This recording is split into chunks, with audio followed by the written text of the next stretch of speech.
NASA's space shuttles are some of the most high-tech and complex vehicles ever built, but they couldn't fly without the help of a much older technology, the railroad. This is no ordinary train. It's the NASA Railroad at Kennedy Space Center in Florida. It carries extremely dangerous freight, one of national importance. It's not something to just kind of sneeze about, you know. When we're hauling in, we're hauling 4 to 5 million pounds of explosives.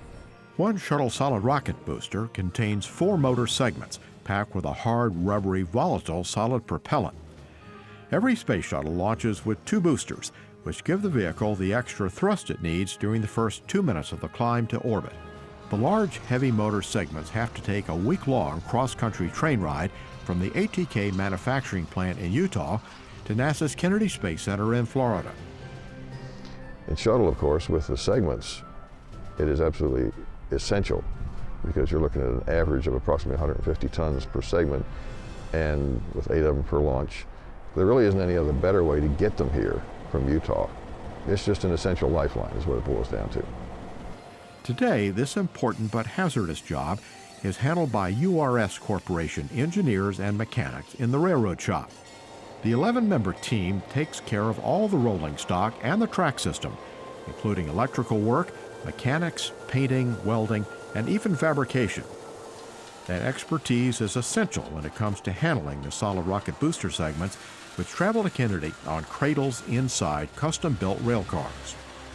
During the trip to Florida, the segments are handed off from rail company to rail company, with the final handoff at NASA's JJ Railroad Yard north of Titusville, Florida.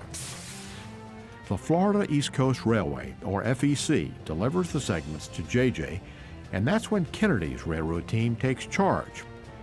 After a thorough inspection, empty spacer cars are added to prepare the train for the trip across the Indian River to Kennedy. The main purpose for us is to distribute the weight on our bridge coming across the Indian River. If you have all the heavy cars tied together, that puts a strain on the bridge, so try and separate the weight. The Kennedy rails can handle speeds of up to 60 miles an hour, just like FEC's mainline track.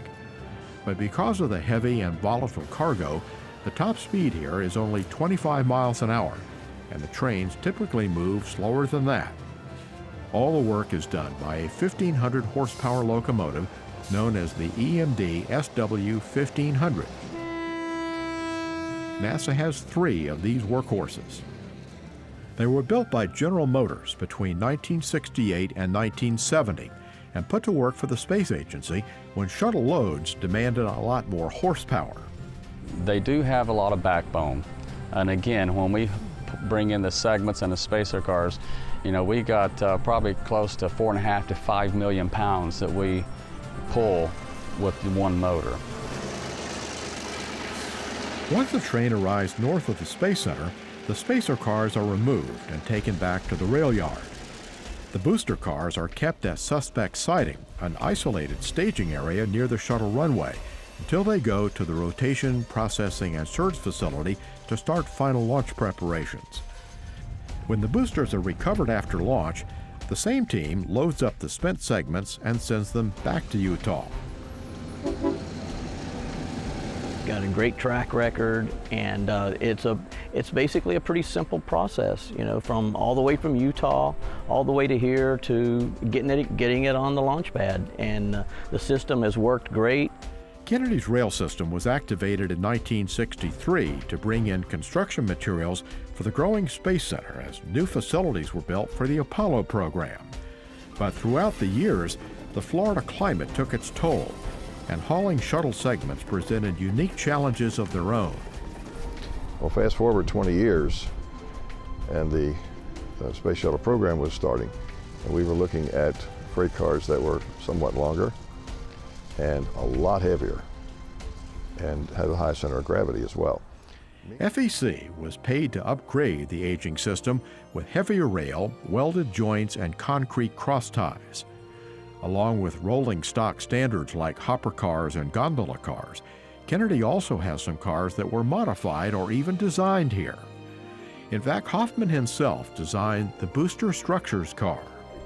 It's a custom-built car. It's a concept I came up with to improve on the delivery of, or the movement of the solid rocket booster aft skirts, the forward skirts, and the frustums.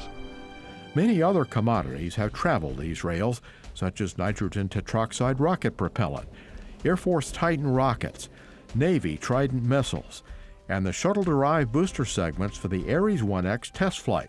It's not just moving segments. We've done so much more. We've rebuilt the Air Force locomotives. We've built rail cars. We've done painting. I mean, this locomotive here, you can see how much better it looks than the other two and everything. So we're a pretty diverse group and we stay busy.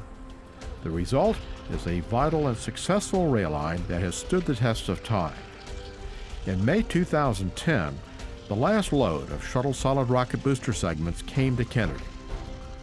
For the most part, it's you know, it's kind of like any other railroad, so to speak. We don't run the speeds, but the things that we do and have to do when we're loading and unloading, you know, demands your attention, demands respect. The NASA Railroad at Kennedy Space Center has played a quiet but critical role in the Space Shuttle program, and the hardworking team hopes to put its talents to use on future spaceflight endeavors.